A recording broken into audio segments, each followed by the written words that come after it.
online Manipuri YouTube channel as we ingbiri mayam pumna pu amuka na taram lok seri han bade yamna nungai taba paw amka update thamjage handak ukhrun road khabai soida water tanki tata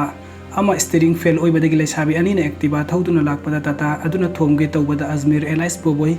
khabai soi pangan khul dagi thauna phaba asina Meitei ningon lesabi ani bu inthok lamlaga Boboy masamuk songthokna ba hotna bada ngam hauda badagi tata aduna lesabi ani aduna thorok pe activa aduga punna Ajmer Allies Boboy thombadagi mafam adumak tata kudakta leikhidre thawai thakre world asida Meitei lon ngangba Meitei nataba furup se Meitei ningon macha aikhoi Pangal dharma khaktani Islam sa chaba Pangal aikhoi khaktani masigi damak aikhoi na sauthok sei Meitei chile nau singna su sauthok paga loina na ningon macha oiba Pangal singa henna nungsi chana na hingminna se seksil lakpa matamda Meitei ichin inau gi damakta tungda thawai tharage haina leblok kadaba asi ataida ka henna thaja biganu anakpada leiriba lon tinnariba Pangal khaknatana sireba matamda leirak loi lon tinnaba asina khwaidagi nungsinaba amadi thajanabagi marida mapung phanba hena ngamgani haina Manoj Tali Singagi post amada update tawri thaudok asi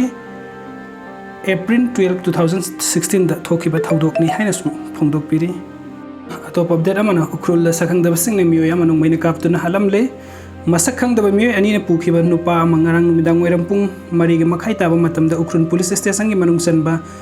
soithar junction gi khul ani gi marakta leiriba NS 202 ukhrul jesami lambi gi mayada leiba mungsong amada nongmeina kaptuna hatlamle sakhangdabasingna nongmeina kaptuna hatlamlaba meeoi adugi maming PS thanmi chahini fuga mari apokpa PS luingam kawi ukhrun district ki kazifom hung phulkhul dagini magna makokta nongmei maru ani panbagi dakpham sing leiba thengnaki aduga mahaki makhut ani mak thauri na tung oina punduna leiramba thengnaki hari police tagi phangwa paw amana hai ngarang pung manga rom tarakpa adwaida ukhrul police station da hairiba mafam aduda nupa ama sakhangdabasingna nongmeina kaptuna hatlamle haibagi paw ama phangki maduda police ki kangbu aduna thaudok thopam aduda satuna yengsinki tungda ngarang ahing pungtraga mathoirom taba matamde Imphal gi pangai de leiba mobile forensic expert ki kangbuga loina na executive magistrate audio ukhrun yauna thaudok thophum da satuna kupne yengsinki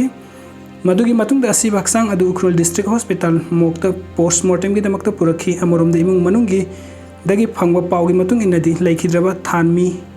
lau ising uduna mayum puriba meeoi amani leikhidraba thanmi mahaki loinabi macha nupi amaga leiminabani